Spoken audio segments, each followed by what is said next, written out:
Bonsoir à tous. Il fait frais ce soir à Lubumbashi et chez nous, on reçoit l'auteur d'une destinée forcée, Monsieur André Dimandja. C'est un roman qui parle beaucoup d'histoire et la question que l'on se pose, moi, comme vous, lecteur, c'est qu'est-ce qu'il a écrit et qui est l'auteur? Bonsoir, Monsieur André Dimandja. Bonsoir. D'habitude, les journalistes commencent par déjà poser la question de savoir qu'est-ce qui est dit dans le livre. Mais avec nous, aujourd'hui, on posera la question de savoir qui est l'auteur. Qu'en est-il de vous, Monsieur André? Qui êtes-vous? Dites à nos auditeurs et téléspectateurs. Alors, merci beaucoup pour cette question. D'abord, je suis juriste. J'ai fait les études de droit. Ok. Et hormis les droits, je suis passionné par l'écriture et la littérature.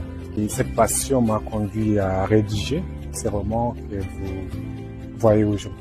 Ah, ok, d'accord. Alors, on retient que vous êtes un passionné de la littérature, mais on ne sait pas encore de quel genre de juriste vous parlez. De quelle spécialité vous êtes? Parce que je sais que monsieur et madame de l'autre côté aimeraient bien savoir quelle est la catégorie de juriste que vous êtes. Peut-être qu'aujourd'hui ou demain, ils auraient eu tel ou tel autre problème. Ils auraient besoin de vous avoir en tant que juriste, en tant que représentant, pour pouvoir traiter une affaire. Est-ce que vous pouvez dire un mot par rapport à cela? Alors, merci. Je suis trop spécialisé en droit pénal. Le droit pénal, c'est le droit des infractions et des peines. Alors, dans notre temps, je suis aussi en droit international. Et je crois que ce sont les deux matières qui me passionnent en droit. Sans oublier le fait que le droit est un, ce qui fait que, voilà, tout ce qui est droit nous intéresse. Merci. Alors, on retient que en droit pénal et en droit international, on peut faire recours à vous, que ce soit question de viol, de vol et ainsi de suite. Donc, cher lecteur, il n'est pas qu'écrivain, il est aussi juriste, donc vous pouvez facilement le contacter. On mettra un numéro pour que vous puissiez le faire. Donc, entrant directement dans le vif du sujet, Une destinée forcée. C'est un roman. Il a écrit. Et la première question, comme je le dis tantôt avant de commencer, c'est pourquoi l'avoir écrit? Est-ce que vous pouvez expliquer à vos auditeurs et téléspectateurs pourquoi vous avez écrit ce livre? Alors, merci beaucoup encore une fois pour la question. J'ai écrit Une destinée forcée avec une double finalité. Il y a d'une part la population et d'autre part l'État. Ok. Alors, par rapport à la population, je suis en train d'apporter une lumière par rapport à la conception que l'on a sur la religion. Et par rapport à l'État, j'ai fait comme une sorte d'appel. Ok. Ok. Très intéressant, cher lecteur. Il nous dit que premièrement, il s'adresse à la population pour les avertir vis-à-vis de la religion. On peut peut-être parler de la religiosité. Et d'une autre manière, il s'adresse à l'État et du comportement que l'État a envers la population. Alors, moi, j'ai une question. Et je pense que cette question-là, ces lecteurs et toutes les autres personnes qui me suivent, qui n'ont pas encore lu les livres, se posent la question et se disent pourquoi avertir la population par rapport à la religion et par rapport à la religiosité. Est-ce que vous pouvez nous expliquer un peu plus en détail le point que touche ce roman? Alors, merci beaucoup.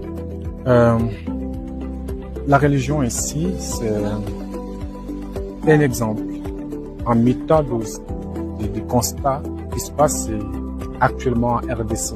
Okay. Alors, quel avertissement que j'ai fait? Je suis en train de faire appel à l'équilibre. Okay.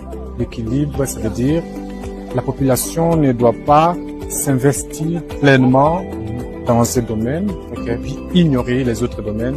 Cela ne permet pas l'évolution de la population. Et la religion a été très frappant parce que vous allez vous rendre compte que les taux de la religion est élevé au pays. Et cela se confirme même, si vous faites des recherches, vous allez constater que 97% de la population congolaise sont des religieux. D'ailleurs, je ne vous interromps pas, je viens me joindre à vous. Il y a énormément d'églises dans nos quartiers.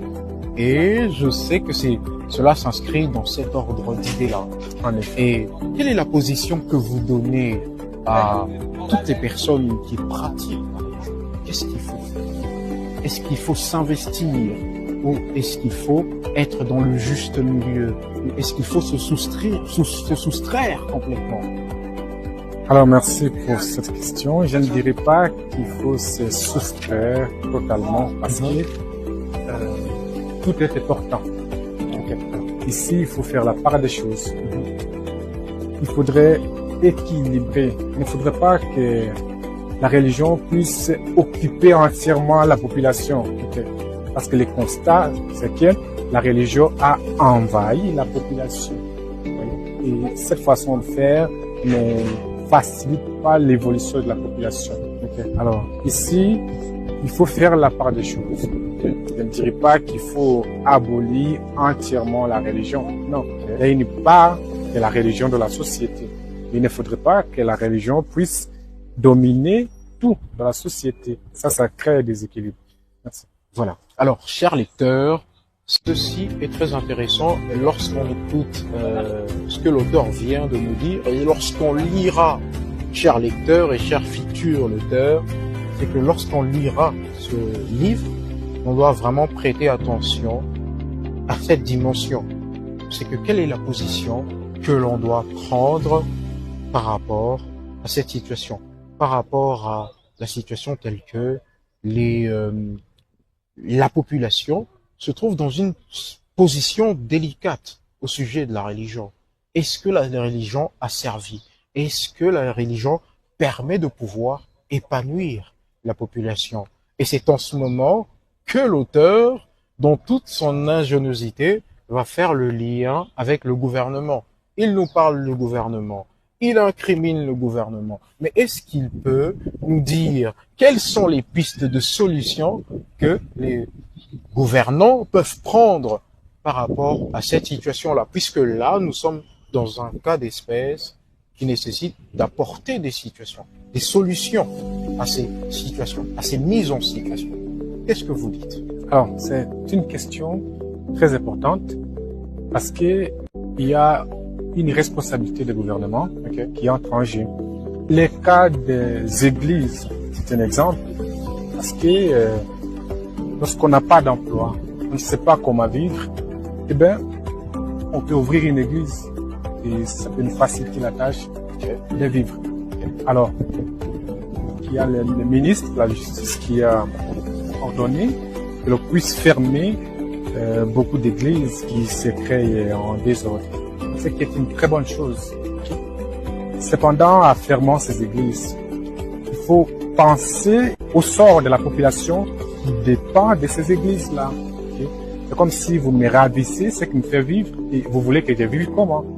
C'est là que la part du gouvernement vient. Ça signifie en fermant ces églises, il faut penser à la création des emplois. Donc, ceux qui considèrent les églises comme des emplois se retrouvent dans des emplois. Parce que l'église, en réalité, n'est pas un emploi. Mais ne pensez-vous pas que le fait que le gouvernement le fasse serait comme un genre de gaspillage? Parce que ces personnes ont eu l'ingéniosité de créer cette entreprise. C'est que ils ont encore la possibilité de recréer quelque chose. Qu'est-ce que vous avez à dire par rapport à cela? Alors, merci beaucoup pour cette question. Elle est très importante.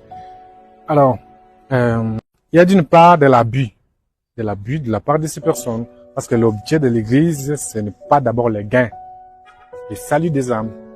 Et comme il n'y a pas un acte qui atteste l'appel de Dieu, ça va créer une confusion, parce que tout le monde se dira qu'il est appelé par Dieu. Ok? Alors, si je dois affirmer que ces personnes pouvaient se débrouiller autrement, okay? C'est comme pour dire abandonner ces personnes à leur triste sort pour qu'elles puissent se battre à leur niveau et puis sortir ailleurs. C'est bien, c'est une façon de leur laisser la responsabilité. Mais cela n'exclut pas pour autant la responsabilité du gouvernement. Parce que la plupart de ces personnes créent des églises par manque d'emploi stable. Il y a une théorie de cause à effet.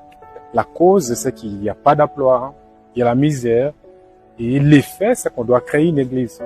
Donc, lorsque vous attaquez l'effet sans attaquer la cause, c'est comme si vous travailliez en vain. Il faut d'abord commencer par résoudre la cause. Donc, il y a lieu pour le gouvernement d'intervenir.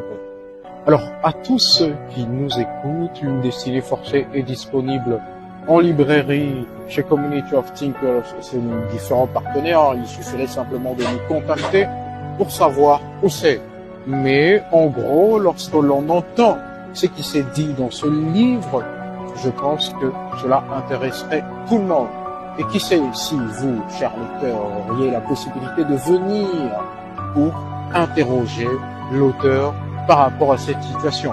On demande aux gens d'écrire, mais encore faut-il écrire sur des sujets qui nous touchent et qui intéressent toute la société en ce moment. Donc, on vous invite à lire le livre, à l'acheter et à participer, à communier avec nous pour éviter de redire la même chose, pour dire à être dans la communauté des penseurs. Donc, cela nous fait plaisir de partager avec vous cette expérience. Donc, lisez avec nous, partagez avec nous, faites-vous votre propre opinion et devenez des membres de la Community of Thinkers. L'amour vaincra. Ciao.